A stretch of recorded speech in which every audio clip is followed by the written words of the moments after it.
Hello दोस्तों, आप सभी का श्री श्री कृष्ण इंस्टीट्यूट में स्वागत है। पुनः एक बार करेंट अफेयर्स लेके उपस्थित हैं और आज है 4 जनवरी 2020-21। तो आइए देखते हैं 4 जनवरी से कुछ महत्वपूर्ण करेंट अफेयर्स। जैसे कि पहला प्रश्न है कि सेल की पहली महिला अध्यक्ष किसे बनाया गया है। यानी सेल की पहला महिला अध्यक्ष बनाया गया है, उनका नाम है सोमा मंडल। कौन है? सोमा मंडल।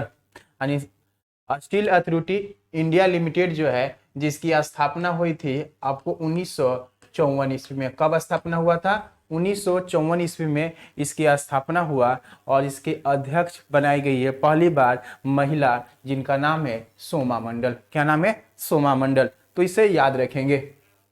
आइए देखते हैं अगला प्रश्न।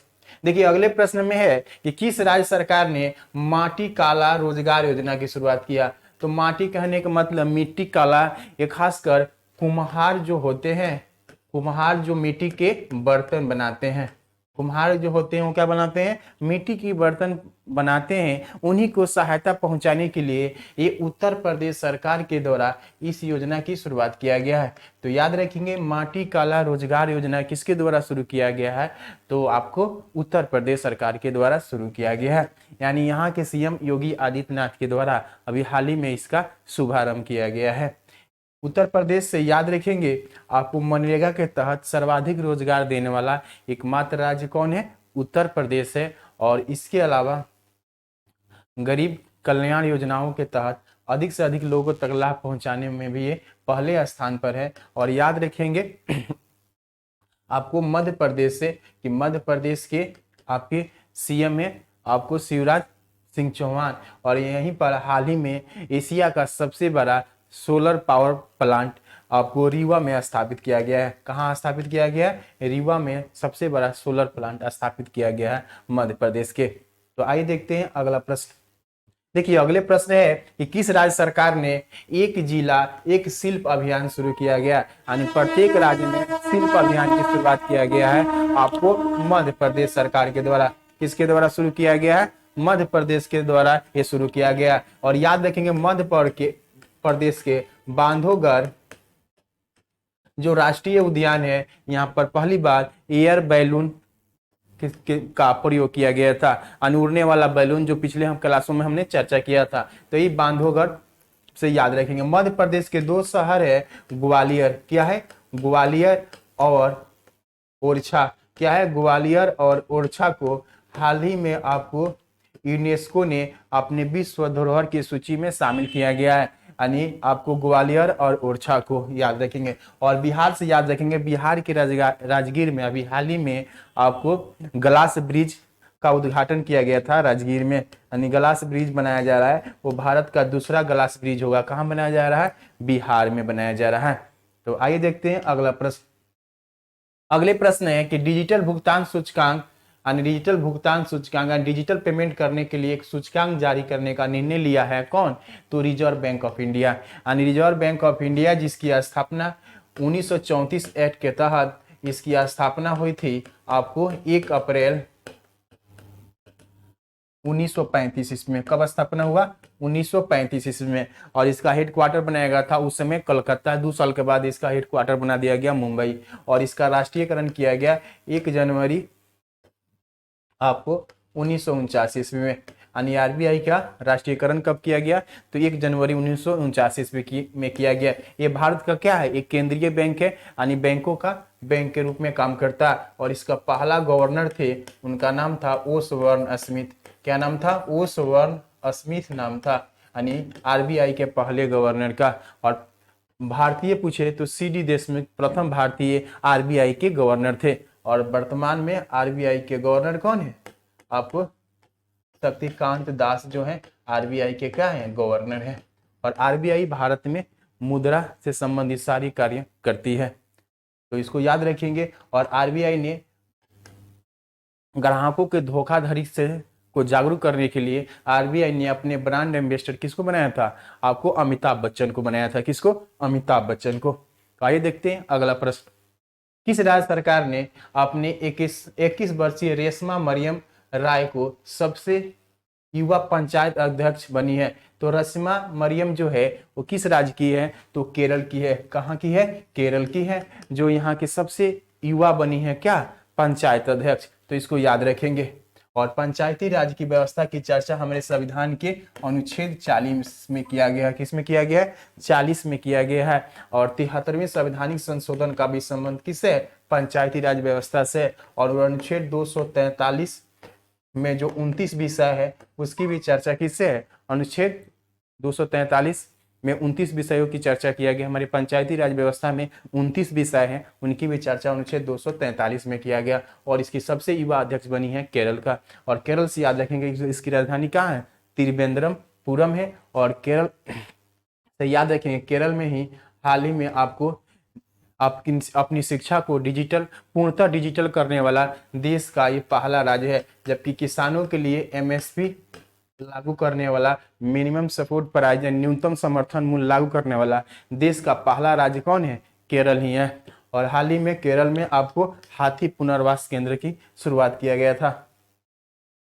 अगला प्रश्न है कि हाल ही में प्रधानमंत्री कितने राज्यों में लाइट हाउस प्रोजेक्ट की शुरुआत किया, आधारशिला रखी है। तो ये आपको 6 राज्यों में लाइट हाउस प्रोजेक्ट की शुरुआत किए गए हैं। यानी ग्रामीण आवास योजना के तहत यहाँ हर घर को घरों को विकास करने के लिए, साथ ही साथ उस लाइट हाउस प्रोजेक्ट की तरह यानी आवास निर्माण की प्रक्रिया ही है एक प्रकार की, जिसकी शुरुआत किया गया है 6 राज्यों में। याद रखेंगे आपके झारखंड है, इसमें झारखंड के चुना गया है रांची को। और उत्तर प्रदेश से याद रखेंगे लखनऊ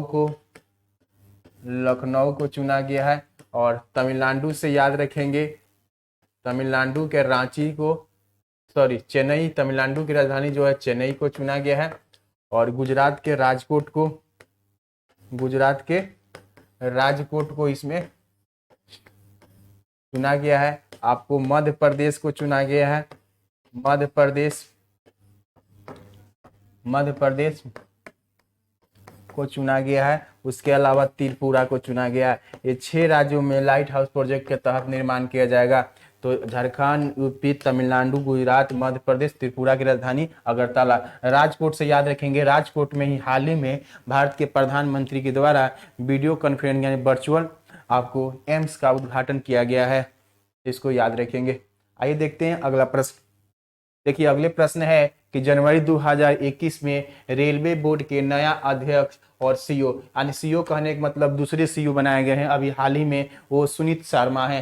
यानी रेलवे बोर्ड के चेयरमैन पहले बीके यादव थे, विनोद कुमार यादव। यानी पूछे रेलवे के प्रथम सीईओ कौन थे, तो बीके यादव। और दूसरे जो बने अभी सुनीता शर्मा बने हाल ही में, इसी जनवरी 2021 में इनकी नियुक्त किया गया। और अध्यक्ष और सीईओ पद के आपको किसे बनाया गया है, सुनीत शर्मा को बनाया गया है। तो इसको याद रखेंगे। और उत्पल कुमार जो हैं आपको लोकसभा के महासचिव हैं, लोकसभा क्या है, महासचिव है। और यूपीएससी के अध्यक्ष हैं प्रदीप कुमार। सिक्किम उच्च न्यायालय के न्यायाधीश के रूप में किसे नियुक्त किया गया है, तो पहले देखेंगे सिक्किम उच्च न्यायालय। तो उच्च न्यायालय की आपको चर्चा अनुच्छेद 214 में किया गया। और इसकी नियुक्ति जो करते हैं वो कौन करते हैं, तो राष्ट्रपति करते हैं आपको हाई कोर्ट के न्यायाधीशों की नियुक्ति। और शपथ वहां के राज्यपाल के द्वारा दिलाया जाता है। और याद रखेंगे सिक्किम जो है वो क्षेत्रफल की दृष्टि से, जनसंख्या की दृष्टि से सबसे छोटा राज्य है। और यहाँ पे अभी हाल ही में यहाँ के न्यायाधीश के रूप में नियुक्त किया गया है जेके माहेश्वरी के द्वारा। किन्हें नियुक्त किया गया है, जेके माहेश्वरी को नियुक्त किया गया है हमारे राष्ट्रपति श्री रामनाथ कोविंद के द्वारा। तो याद रखेंगे वर्तमान में हमारे यहाँ 25 हाई कोर्ट है। कितने हाई कोर्ट है, तो 25 हाई कोर्ट है। और हाई कोर्ट के न्यायाधीशों की नियुक्ति कौन करते हैं, राष्ट्रपति के द्वारा ही कराया जाता है, जबकि उनकी शपथ दिलाया जाता है राज्य के राज्यपाल के द्वारा। तो इसको याद रखेंगे। हिमा कोहली जो है वो हैदराबाद हाई कोर्ट के क्या है, न्यायाधीश हैं। और सुधांशु धुलिया जो हैं ये आपको गुवाहाटी हाई कोर्ट के न्यायाधीश हैं। तो इसको भी याद रखेंगे। अगला प्रश्न है कि जनवरी 2021 में कौन सा देश अपने राष्ट्रगान में बदलने का निर्णय लिया है। तो ये राष्ट्रगान को बदलने का निर्णय लिया है आपको ऑस्ट्रेलिया ने। किसने लिया है, ऑस्ट्रेलिया में ने लिया है। ऑस्ट्रेलिया की राजधानी कहाँ है, तो कैनबरा। और यहाँ के प्रधानमंत्री स्कॉट मॉरिसन है। कौन है, स्कॉट मॉरिसन है। और न्यूजीलैंड की अभी हाल ही में यहाँ के राष्ट्रपति बनी है जोसिना आर्डन। और जोसिना आर्डन जो दूसरी बार यहाँ क्या बनी है, आपको राष्ट्रपति बनी है। और जापान के योशिहिडे सुगा हैं। और याद रखेंगे वियतनाम की राजधानी हनोई है, जहाँ पर 36वें एशियाई शिखर सम्मेलन का आयोजन किया गया था। और वियतनाम और भारत के बीच पैसेज नामक नौसेना अभ्यास भी हुआ था हाल ही में। अब देखते हैं कल जो कुछ रिवीजन देखते हैं पिछले क्लासों में जो हम लोग किए थे। हाल ही में डीआरडीओ ने अपना कौन सा स्थापना दिवस मनाया है, तो डीआरडीओ की स्थापना जो हुई थी 1 जनवरी 1958 ईस्वी को हुआ था। डीआरडीओ यानी डिफेंस रिसर्च डेवलपमेंट ऑर्गेनाइजेशन है, जिसकी स्थापना हुई थी। और इसका अपना 63वां स्थापना दिवस अभी हाल ही में बनाया है, ठीक है। और 75वां मनाया है यूएनओ यानी यूनाइटेड नेशन ऑर्गेनाइजेशन की स्थापना जो हुई थी आपको 24 अक्टूबर 1945 ईस्वी को हुआ था। वो अपना हाल ही में स्थापना दिवस मनाया, अपनी 75वीं वर्षगांठ कौन सी संस्था बनाया है, तो यूएनओ बनाया है। तो इसको भी याद रखेंगे। आइए देखते हैं नेक्स्ट प्रश्न को। किस मंत्रालय द्वारा दुनिया भर में भारतीय समुदाय के जो लोग रहते हैं उनके जानकारी के लिए प्रवासी पोर्टल लॉन्च किया गया है, तो ये प्रवासी पोर्टल लॉन्च किया गया है विदेश मंत्रालय के द्वारा। और विदेश मंत्रालय के मंत्री यानी कैबिनेट मंत्री जो हैं, यानी उन्हें विदेश मंत्री के नाम से जानते हैं, एस जयशंकर है। कौन है, एस जयशंकर है। तो इसको याद रखेंगे। और हमारे यहाँ 9 जनवरी को क्या मनाते हैं, प्रवासी दिवस के रूप में हम लोग मनाते हैं। अगला प्रश्न है कि केंद्रीय मंत्रिमंडल ने किस मिसाइल प्रणाली को निर्यात करने की मंजूरी दे दिया, तो आकाश मिसाइल को क्या कर दिया है, मंजूरी दे दिया गया है। जो सरफेस टू एयर मिसाइल है, लगभग 9 देशों ने इसकी मांग किया था आकाश को। और इसे कौन बनाया था, डीआरडीओ बनाया था। And defence research development organisation ही आकाश मिसाइल को बनाया है। नाग हो, प्रहार हो या अग्नि, सब कौन बनाया है, तो डीआरडीओ के द्वारा ही निर्मित मिसाइल है। और यह एक स्वदेशी निर्मित क्या है, मिसाइल है आकाश। अगला प्रश्न है कि कौन सा टीम ऑस्ट्रेलिया को पछाड़कर आईसीसी टेस्ट रैंकिंग में प्रथम स्थान पर चला गया है, तो अभी हाल ही में न्यूजीलैंड पहले स्थान पर चला गया, फिर ऑस्ट्रेलिया दूसरे नंबर पर, इंडिया आपके तीसरे नंबर पे और इंग्लैंड चौथे नंबर पे है। और 5वें नंबर पे आपके श्रीलंका आता है। मुकेश अंबानी ने किसे पीछे छोड़कर, मुकेश अंबानी को मतलब पीछे करके कौन सा व्यक्ति एशिया का सबसे अमीर व्यक्ति बन गया है, तो वो झोंग सॉन बन गए हैं, जिनका बिजनेस है पानी को क्या करते हैं, उत्पाद करके बेचते हैं। बोतल में पानी भर के क्या करते हैं, पूरे सप्लाई करते हैं चाइना में। तो ये बन गए सबसे अमीर व्यक्ति। फिर भी भारत के सबसे अमीर व्यक्ति कौन है, मुकेश अंबानी ही है। तो इसको याद रखेंगे।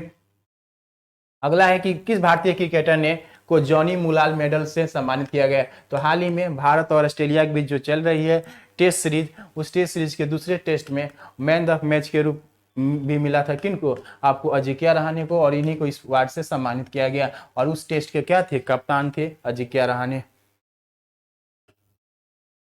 अगला प्रश्न, किस राज्य सरकार ने घाट पेयजल योजना की शुरुआत किया है, यानी हर घर तक पानी पहुंचाने वाला ही एक स्कीम है जो शुरू किया गया है उत्तराखंड के द्वारा। किसके द्वारा, उत्तराखंड के। और उत्तराखंड से याद रखेंगे इसकी हाल ही में एक नई राजधानी बनाई गई है ज्ञानसण, जो इसकी नई राजधानी बनाई गई है किसकी, उत्तराखंड को। यहाँ पहली बार पिरूल बिजली परियोजना की भी शुरुआत किया गया था। स्वरोजगार योजना की शुरुआत यहीं पर किया गया था। त्रिवेंद्र सिंह रावत जो यहाँ के सीएम है।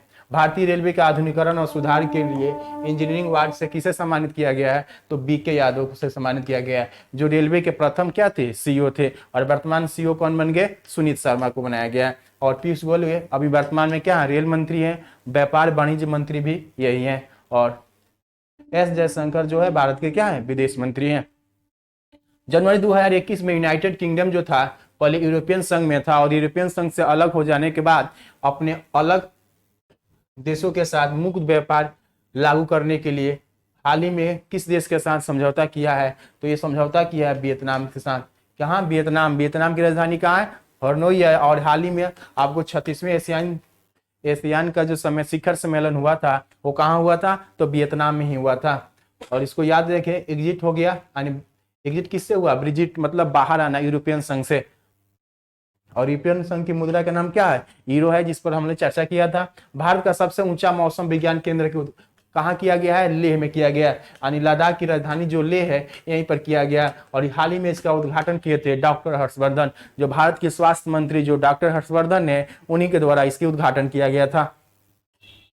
अगला प्रश्न है कि किस देश में 5 आइज 5 देशों यानी 5 देश, आज के मतलब 5 आंखों वाली देश, जिसमें बताए थे कल आपको ऑस्ट्रेलिया, जो ऑस्ट्रेलिया, अमेरिका, न्यूजीलैंड, कनाडा देशों का 5 आइज है, जिसे 5 आइज के नाम से जानते हैं, उसमें शामिल होने के लिए जापान ने क्या किया है, हामी भरा कि हम भी उसमें शामिल होंगे। तो इसको याद रखेंगे। अगला प्रश्न है, तो इसी के साथ ये प्रश्न की समाप्ति हुई। तो आज आपका क्लास में स्टैटिक जीके नहीं आया, कुछ प्रॉब्लम है। अगले वीडियो के साथ हम लोग स्टैटिक जीके भी आपके साथ आएंगे, यानी फुली प्रैक्टिस होगा आपके एग्जाम के लेके। करंट अफेयर के साथ साथ स्टैटिक जीके जो आपके एग्जामों में हमेशा पूछा जाता है, तो इसलिए आपको नेक्स्ट वीडियो के साथ स्टैटिक जीके के साथ ही उपस्थित होंगे। तो मिलते हैं नेक्स्ट वीडियो के साथ। Thank you.